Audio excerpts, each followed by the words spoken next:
Continuando a leitura do livro de hermenêutica, a partir da página 156, ao atracar-se com o problema, verifique a coerência interna de cada posição, por sua vez, em relação a todos os dados bíblicos. Este método de bom encaixe pode ser útil na tomada de uma decisão acerca dos méritos das duas teorias. Em última análise, a mais importante implicação espiritual de todo o estudo escatológico encontra-se em 1 João 3, 2, 3. Amados, agora somos filhos de Deus e ainda não se manifestou o que havemos de ser. Sabemos que quando ele se manifestar, seremos semelhantes a ele, porque havemos de vê-lo como ele é. E assim mesmo se purifica todo o que nele tem esta esperança, assim como ele é puro. Princípios da interpretação ou princípios para a interpretação da profecia. Análise histórico-cultural. A ampla variedade de teorias concernentes aos tempos do fim surge não tanto de discordância a respeito dos princípios de interpretação profética, quanto de diferenças na aplicação destes princípios.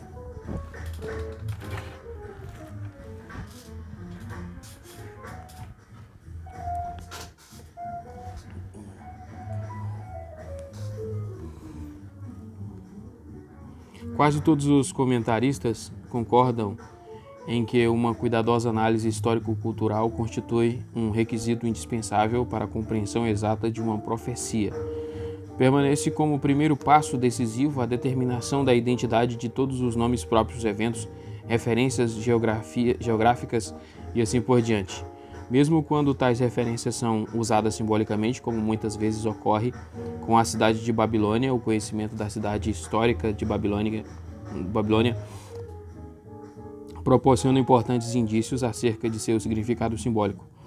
A cuidadosa análise histórica também permanece como o único meio de determinar se uma profecia já se cumpriu ou não.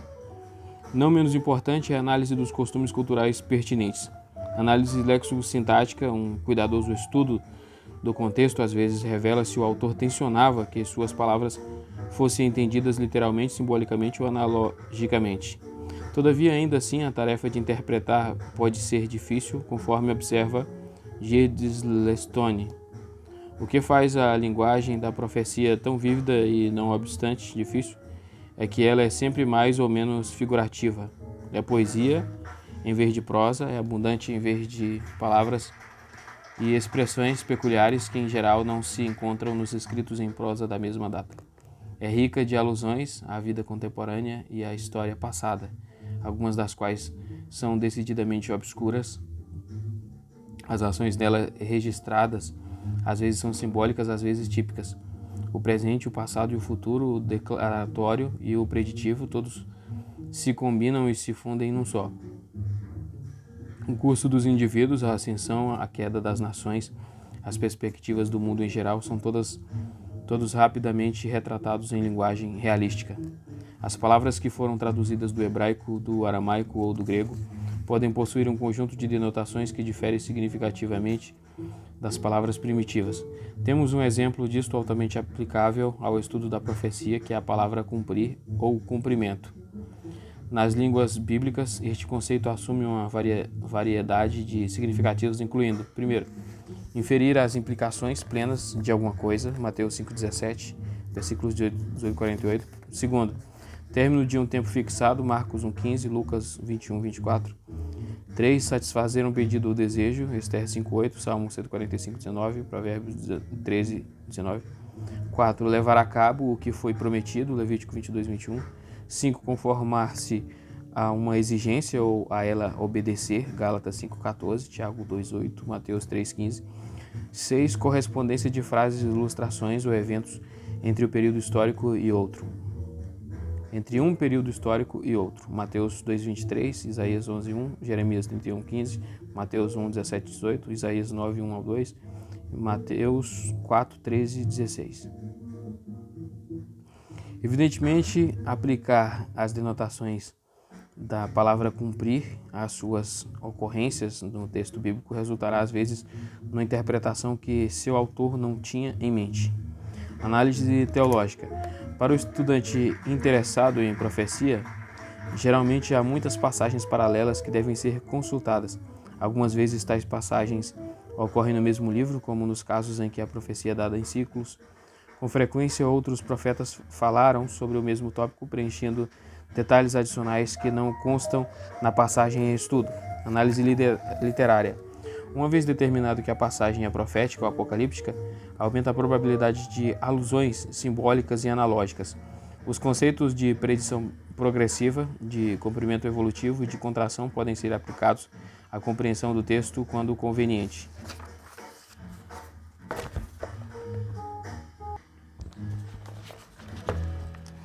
Na interpretação da profecia, como em outros tipos de literatura bíblica, é importante que comparemos o nosso trabalho com o de outros. A complexidade dos tópicos, a ampla linha de passagens, paralelos e a multidão de alusões incomuns tornam imperativo valer-se da riqueza de conhecimento de eruditos que estudaram essa área em profundidade.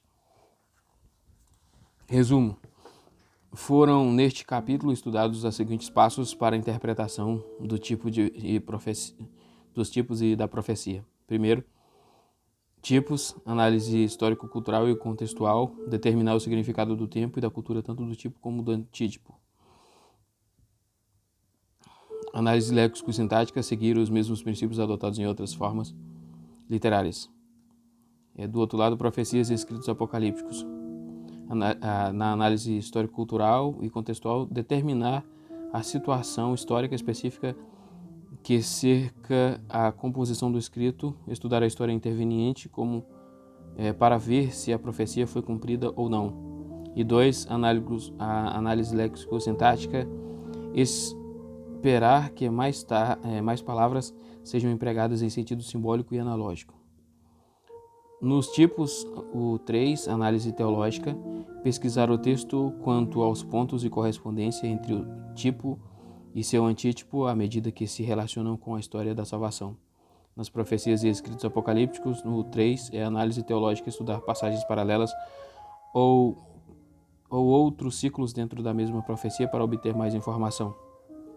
Nos tipos, número 4, análise literária, letra A, descobrir uma semelhança ou analogia notável entre o tipo e o antítipo. E B, descobrir evidências de que o tipo foi indicado por Deus para representar a coisa tipificada.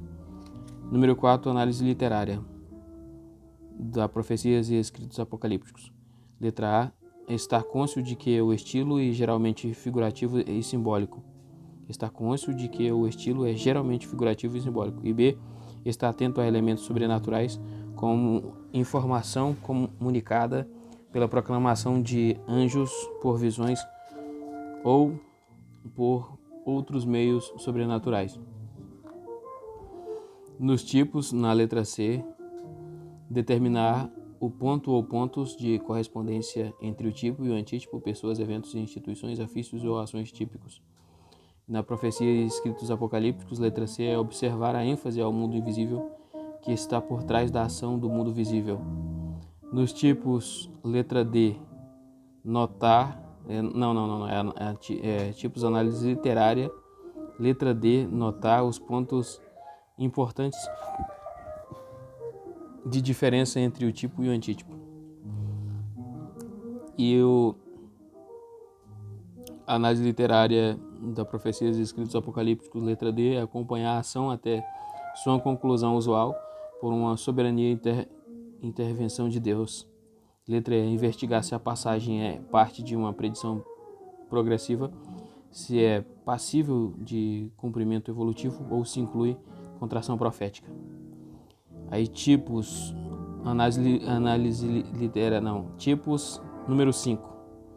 Comparar sua análise com a de outros, modificar, corrigir ou ampliar sua interpretação conforme apropriado. Profecias e escritos apocalípticos, número 5, é comparar sua análise com a de outros, modificar, corrigir ou ampliar sua interpretação conforme apropriado. Exercício PC4. Tem-se dito que em Jeremias 10, 3 a 4, a Bíblia profetiza uso de árvores de Natal. É válida esta interpretação destes versículos? Porque é ou porque não é? PC 45. A Bíblia também prevê o uso de aviões a jato em Ezequiel 10, 9 e 17, segundo alguns intérpretes. Mais especificamente, essa passagem descreve as calotas e rodas. Verso 9 e 11, as janelas. Verso 12, as turbinas a jato. Verso 13, e uma decolagem 15, 16. É válida esta interpretação? Porque é ou porque não é? PC 46. De acordo com alguns intérpretes, há também uma profecia bíblica de carros de polícia correndo para atender a uma emergência com seus faróis piscando. A 1, 2, 4. Discuta a validade dessa interpretação. PC 47. Muitos estudiosos da Bíblia têm entendido as 7 igrejas dos capítulos 2 e 3 do Apocalipse como igrejas históricas do tempo de João, bem como as 7 épocas sucessivas da história da igreja. Você concorda ou discorda? Prepare-se para dar princípios hermenêuticos que justifiquem sua resposta. PC 48. Interprete a passagem do capítulo 20 do Apocalipse tanto do ponto de vista do pré-milenista como do amilenista. Que problemas hermenêuticos surgem com cada método? PC 49. Alguns dos pais da igreja primitiva tentaram encontrar um quadro tipológico da Trindade do Antigo Testamento mediante a afirmativa de que 3 histórias da arca são tipos das 3 pessoas da divindade. É válida esta tipologia? Por que é válida ou por que não? PC 50. Um livro que trata de hermenêutica chegou às seguintes conclusões de seu estudo de tipologia do tabernáculo do Antigo Testamento. Os tecidos de linho significam o justo Jesus. O bronze é sempre símbolo de juízo. A prata é sempre símbolo de redenção. No tabernáculo, o linho puro, Jesus, pendia das colunas de bronze e era fixado em bases de bronze juízo, mas eram juntados com varas de ganchos de prata, redenção. Jesus poderia ter descido da cruz, mas não o faria. Nossa redenção o retinha ali. Os ganchos de prata da redenção que preenchiam o linho ao bronze.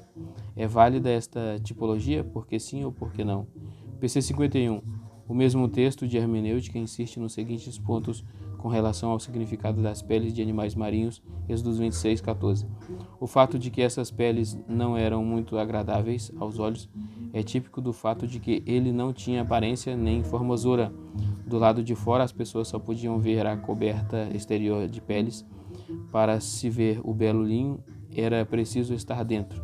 Semelhantemente, o mundo vê somente a humanidade de Cristo e não sua divindade. De dentro podia-se ver o roxo, a escarlata, o azul, o ouro e a prata. A aplicação correspondente é que devemos entrar em Cristo para ver sua beleza. É válida esta tipologia? Porque é ou porque não é?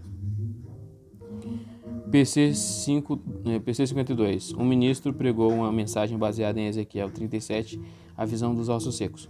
Diz que, embora a mensagem se dirigisse inicialmente à nação de Israel, ela poderia também ser legitimamente aplicada à igreja. Sua mensagem focalizava a importância de criar relacionamentos com outros no corpo de Cristo, ligar-se aos outros ossos. É este um uso válido deste texto? Por que é ou por que não é? PC 53. Outro ministro pregou uma mensagem tirada de Isaías 18, 17. Diz que, embora a intenção visasse primeiro a Etiópia, segundo a teoria do duplo cumprimento da profecia, ela também poderia ser legitimamente aplicada aos Estados Unidos. Alguns de seus pontos foram: primeiro, os Estados Unidos são um dos poucos países que tem uma ave como símbolo nacional.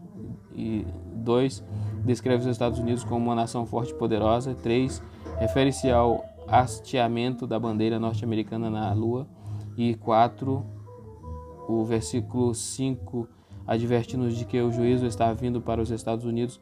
É este um uso legítimo desse texto? Por que sim ou por que não? PC 54. Muitas vezes se tem interpretado Isaías 14, 12 e 15 como uma alusão tipológica a Satanás. Discuta os prós e os contras hermenêuticos de tal interpretação. PC 55. Em Mateus 16, 19, Deus profetiza que dará a Pedro as chaves do reino do céu. Qual é o significado dessa profecia? PC 56. Alguns creem que a profecia de Paulo em 1 Coríntios 15, 22 sugere que todos serão salvos, porque assim como em Adão todos morrem, assim também todos serão vivificados em Cristo. Como responderia você a este argumento? PC 57. Alguns comentaristas liberais têm alegado que Cristo se enganou quanto ao tempo de sua segunda vinda por causa de versículos como Mateus 24:34, que parecem indicar que ele voltaria dentro de uma geração. Há outros meios legítimos de entender este versículo? Capítulo 8. Aplicação da mensagem bíblica. Uma proposta para o problema transcultural. Nos 7 capítulos anteriores, estudamos as práticas da hermenêutica tradicional com o fim de responder à pergunta básica: qual o significado que o autor tinha em mente ao escrever determinado texto? Este capítulo formulará outra pergunta: quais as implicações deste significado para nós em época e culturas diferentes? São duas as principais categorias de passagens bíblicas às quais a pergunta acima deve ser endereçada. A primeira é constituída de porções narrativas. Como podemos tornar estas porções bíblicas úteis para o ensino, para a repreensão, para a correção e para a educação na justiça de um modo hermeneuticamente válido? Segunda, como podemos aplicar os mandamentos normativos da Escritura, transferimos-los por atacado para nosso tempo e cultura, sem levar em conta quão arcaicos ou peculiares nos pudessem parecer? Ou devemos transformá-los? Que diretrizes adotamos para responder a estas perguntas? Este capítulo divide-se em duas partes. A primeira descreve o método de dedução de princípios, isto é, um modo hermeneuticamente legítimo de demonstrar a aplicabilidade das porções narrativas da Escritura aos crentes odiernos. A segunda propõe um modelo para traduzir mandamentos bíblicos de uma cultura para outra. Dedução de princípios, uma alternativa para a alegorização de narrativas bíblicas. Conforme vimos no capítulo 2, o alegorismo desenvolveu-se de um modo correto, o desejo de tornar as passagens do Antigo Testamento aplicáveis ao crente do Novo. O alegorismo foi rejeitado, porém, porque leva para o texto o significado que o autor nunca tensionou. Por conseguinte, a necessidade de um método que torne as longas seções históricas da Escritura aplicáveis ao crente de nossos dias. Uma simples repetição da narrativa é um método expositivo insuficiente e ineficaz. Sozinho, tal método conduz a uma mensagem antes de Cristo, mensagem que pode ter tido aplicabilidade para os crentes da época em que foi escrita, mas deixa de ser pertinente aos de hoje. A necessidade, pois, de um método expositivo que torne as porções narrativas da Escritura aplicáveis aos crentes de nossos dias, em fazer o texto dizer algo que o primitivo autor não tinha em mente. Na falta de uma palavra que descreva o método que realiza isto, damos-lhe o nome de dedução de princípios. Esse método é uma tentativa para descobrir em uma narrativa os princípios espirituais, morais ou teológicos que dizem respeito ao crente de hoje. Baseia-se na suposição de que o Espírito Santo escolheu estes incidentes históricos registrados na Escritura com uma finalidade: informar, transmitir uma mensagem, esclarecer uma importante verdade, etc.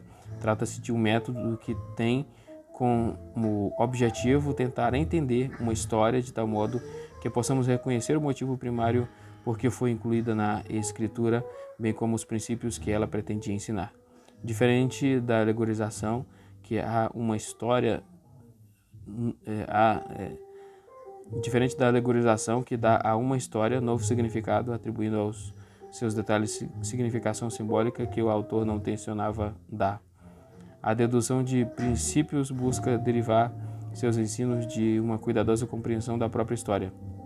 Diferente da desmitologização, a dedução de princípios reconhece a validade tanto dos detalhes históricos de uma narrativa como dos princípios que estes detalhes tentam ensinar.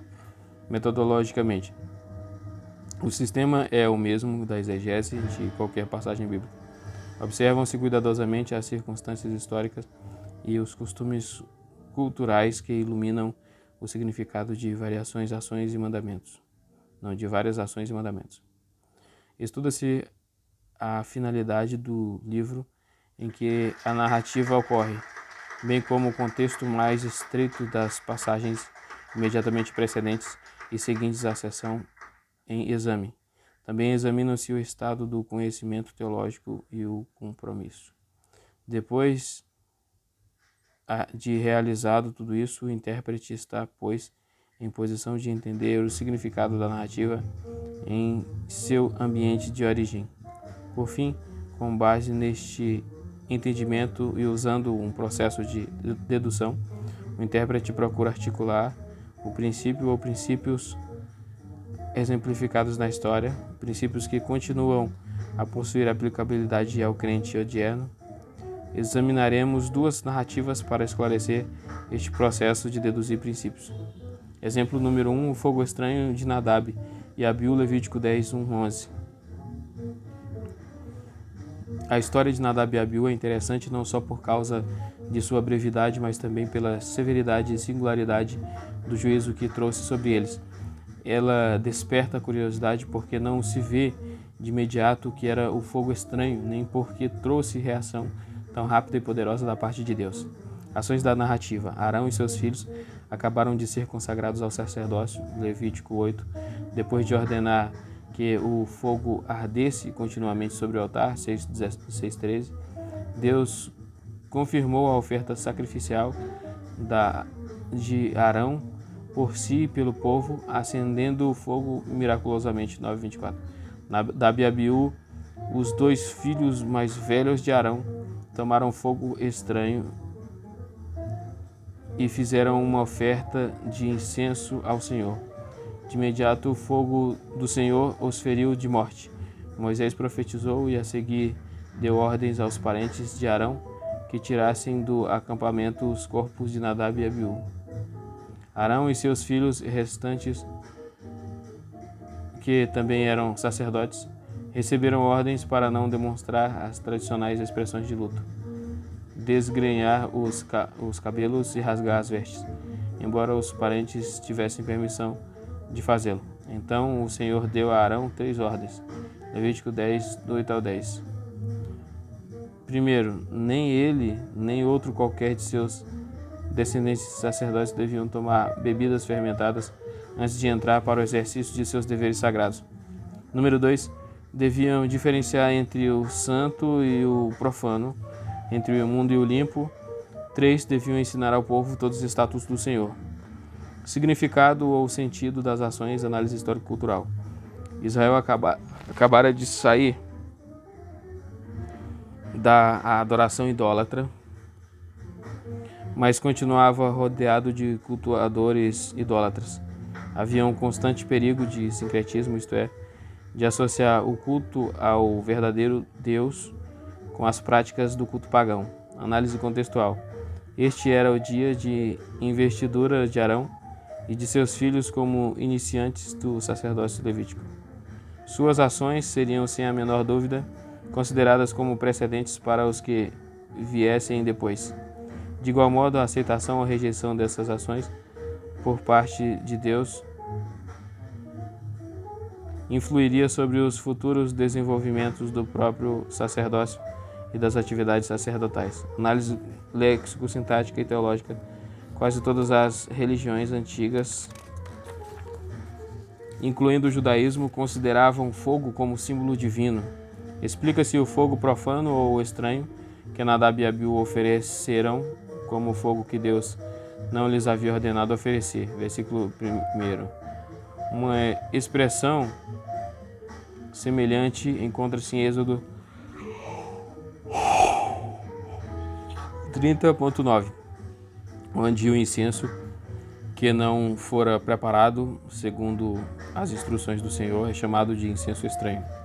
Uma análise mais completa da sequência do tempo dos capítulos 9 e 10 mostra que Nadab e Abiú fizeram a oferta de incenso entre a oferta sacrificial, o holocausto 9:24, e a oferta de manjares, que deveria ter seguido 10, 12, 20, isso é, numa hora que não a designada para a oferta de incenso. Keil e Delitzsch diz que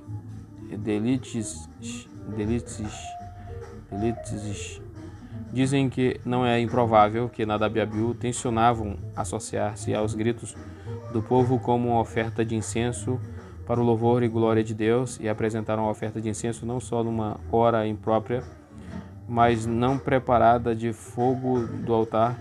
Cometeram tal pecado com esta adoração de iniciativa própria, que foram mortos pelo fogo que saiu de diante de Jeová.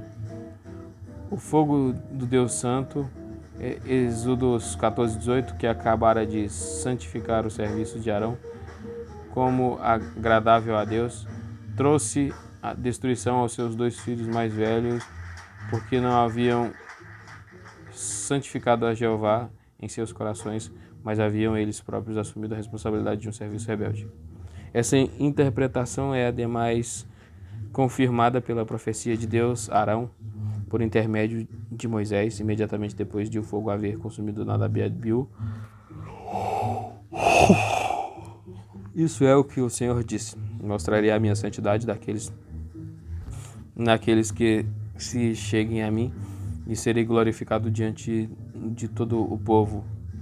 Logo depois disso, Deus falou diretamente a Arão, dizendo: vinho nem bebida forte, tu e teus filhos não bebereis, quando entrares na tenda da congregação, para que não morrais. Estatuto perpétuo será isso entre as vossas gerações, para fazer de diferença entre o santo e o profano, entre o imundo e o limpo. Alguns comentaristas têm inferido desses versículos que Nadab e Abiú estavam sob a influência de bebidas embriagantes quando ofereceram fogo estranho. O texto não nos permite afirmar tal coisa como absoluta com certeza, embora seja provável que Deus estivesse dando mandamentos relacionados com a infração que trouxera juízo da morte sobre Nadab e Abiú. A principal lição das 3 ordens é clara: Deus fora cuidadoso em mostrar o modo pelo qual os israelitas podiam receber expiação por seus pecados e manter com ele um relacionamento reto. Deus havia demonstrado claramente que Arão e seus filhos as diferenças entre santo e profano, limpo e impuro, os quais haviam sido instruídos a ensinar estas coisas ao povo. Nadab e Abiú, num gesto de obstinação, havia adotado sua própria forma de adoração, obscurecendo a diferença entre o santo, os mandamentos de Deus, e o profano, os gestos religiosos de iniciativa própria do homem. Esses gestos, se não fossem prontamente reprovados,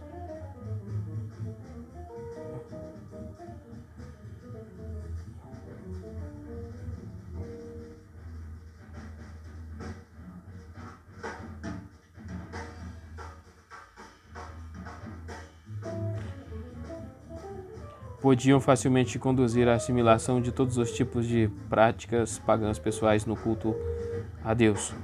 A segunda lição reside no fato de que a reconciliação com Deus depende da graça divina e não de práticas obstinadas do homem e de sua própria iniciativa. Deus havia dado os meios de reconciliação e de expiação.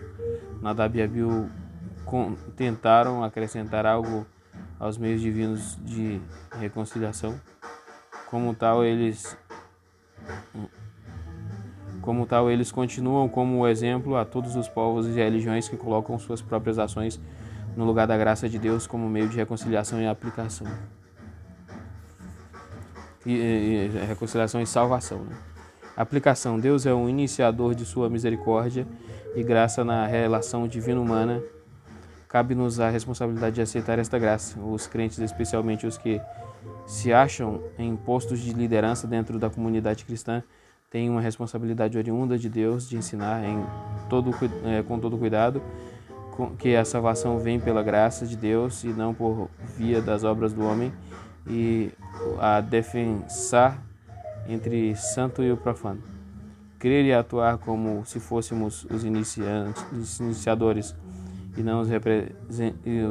não os respondentes em nosso relacionamento com Deus, especialmente se ocupamos pontos com probabilidade de servir de modelo para o comportamento de outras pessoas, como no caso de Nadab e Abiú, é trazer sempre nós mesmos a desaprovação divina. Exemplo número 2, uma análise do processo da tentação. Às vezes, uma narrativa proporciona diversos princípios ou verdades que continuam a possuir pertinência, como é o caso da narrativa da primeira tentação, registrada em Gênesis 3:1-6. As ações da narrativa são encontradas num relato direto do texto. Mas a serpente, mais sagaz que todos os animais selváticos que o Senhor Deus tinha feito, disse à mulher: é assim que Deus disse: não comereis da árvore do jardim? Respondeu-lhe a mulher: do fruto das árvores do jardim podemos comer, mas do fruto da árvore que está no meio do jardim, disse Deus: dele não comereis, nem tocareis nele, para que não morrais. Então a serpente disse à mulher: é certo que não morrereis, porque Deus sabe que no dia em que dele comerdes, se vos abrirão os olhos, e como Deus sereis conhecedores do bem e do mal.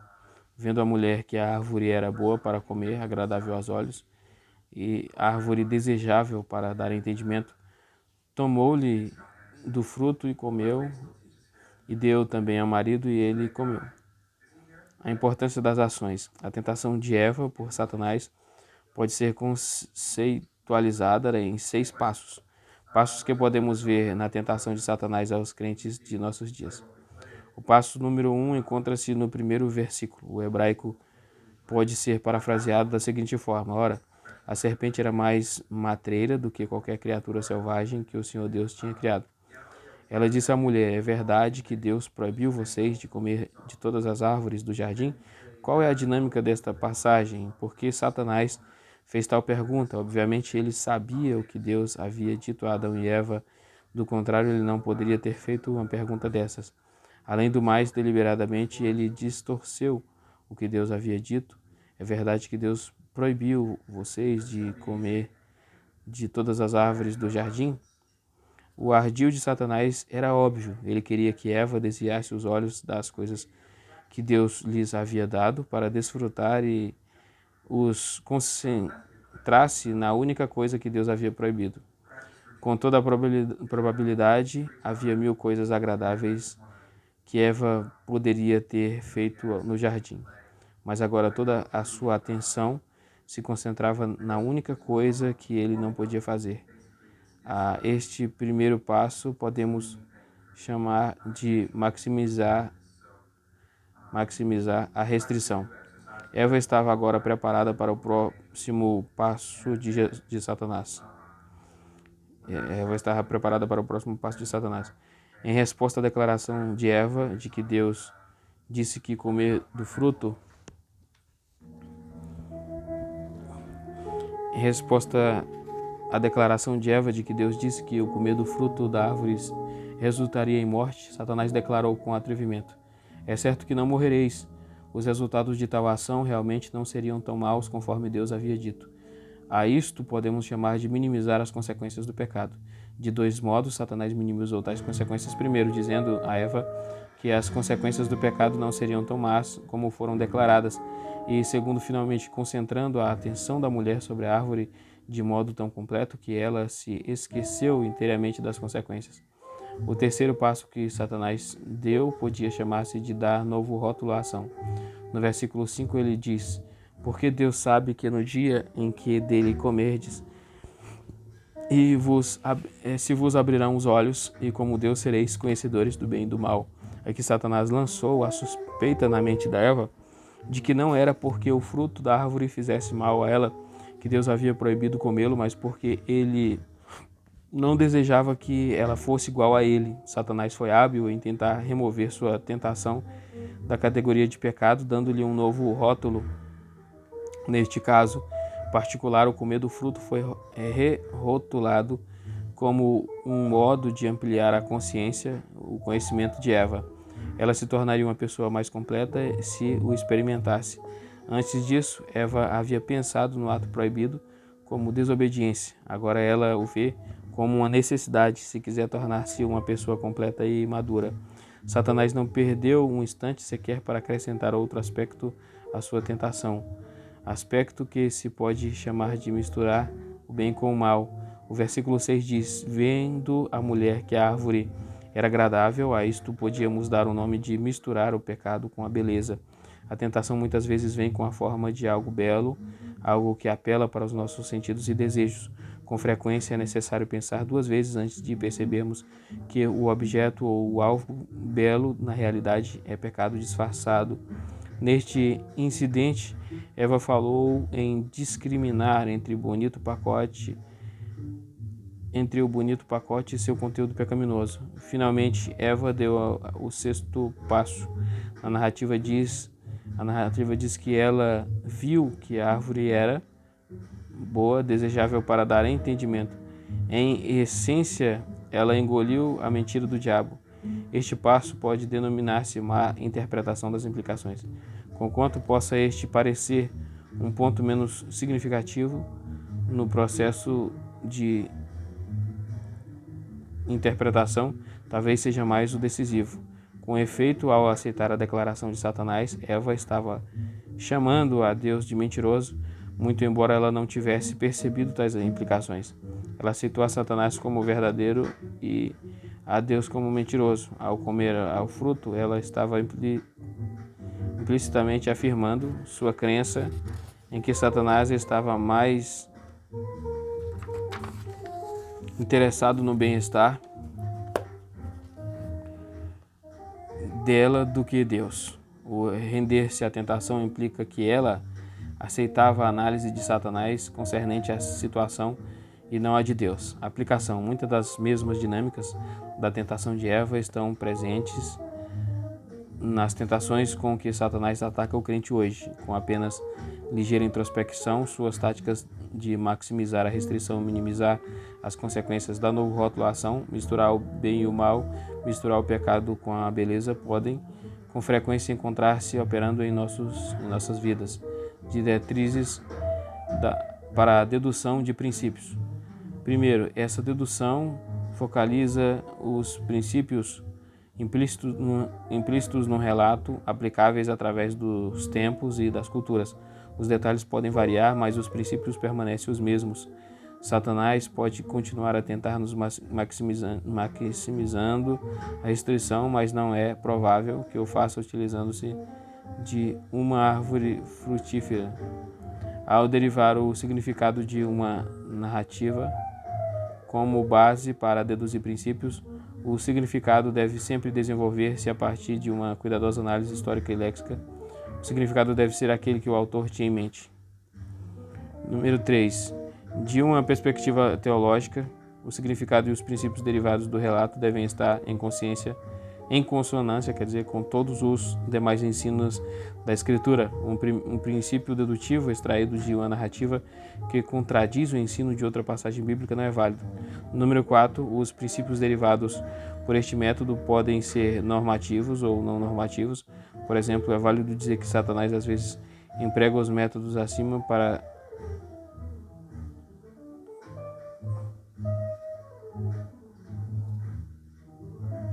princípios derivados do método podem ser normalmente normativos ou não normativos. Por exemplo, é válido dizer que Satanás às vezes emprega métodos acima para testar os crentes hoje, mas seria inválido dizer que ele sempre usa esses métodos que ele usa somente esses métodos. Número 5. Os textos têm somente um significado, mas podem ter muitas aplicações. A dedução de princípios é o método de aplicar o significado que o autor tinha em mente, mas as aplicações deste significado podem referir-se a situações que o autor, num tempo e culturas diferentes, nunca imaginou. Por exemplo, o autor do Gênesis tensionava dar-nos um relato da primeira tentação e não uma análise psicológica do processo da tentação. Para que nossa aplicação do texto, mediante a dedução de princípios, seja válida, é preciso que ela esteja fundamentada na intenção do autor e seja de todo o coerente com ela. Portanto, se a intenção do autor numa passagem narrativa era descrever um evento de tentação, é válido analisar tal passagem a fim de entender se a sequência e o processo dessa tentação especial e então ver como podia ela aplicar-se à nossa vida. Não seria válido generalizar a tentação, generalizar a partir desse mesmo tempo. Princípios acerca do modo como a tentação sempre ocorre, visto que o autor não tensionava que o texto servisse de base para a doutrina normativa. Tradução de mandamentos bíblicos de uma cultura para outra. Em 1967, a Igreja Presbiteriana Unida dos Estados Unidos adotou uma nova confissão de fé que continha a seguinte declaração: as escrituras dadas sob a orientação do Espírito Santo não são, obstante, palavras de homens condicionadas pela língua, formas de pensamento e estilos literários dos lugares e tempos em que foram escritos, refletem pontos de vista da vida, da história e do cosmos correntes na água. A Igreja tem, portanto, a obrigação de tratar as Escrituras com entendimento literário e histórico, visto que Deus proferiu sua palavra em situações culturais diversas. A Igreja confia em que Ele continuará a falar através das Escrituras no mundo em mudança e em toda forma de cultura humana. Conquanto essa declaração obviamente trate de alguns problemas culturais básicos, ela não dá diretrizes específicas para interpretar as Escrituras em situações culturais diversas. Duas importantes perguntas a que ela não responde são, primeiro, até que ponto os mandamentos bíblicos devem ser entendidos como condicionados culturalmente e, portanto, são não normativos para o crente odierno? E dois, que tipo de metodologia deve aplicar-se para traduzir mandamentos bíblicos dessa cultura para a nossa? Numa extremidade do aspecto estão os intérpretes que creem que muitas vezes tanto o princípio bíblico como o mandamento comportamental que expressa esse princípio deveriam ser modificados à luz das transformações históricas. Na outra extremidade estão os que creem que os princípios bíblicos e os mandamentos comportamentais que acompanham sempre deveriam ser aplicados literalmente na igreja hoje. Muitos crentes adotam uma posição intermediária entre as duas perspectivas. A maioria das igrejas evangélicas tem por suas ações aceitado implicitamente que alguns mandamentos bíblicos não devem ser adotados por atacado em nosso tempo e cultura. Aqui parou na página 172. É 172 aqui.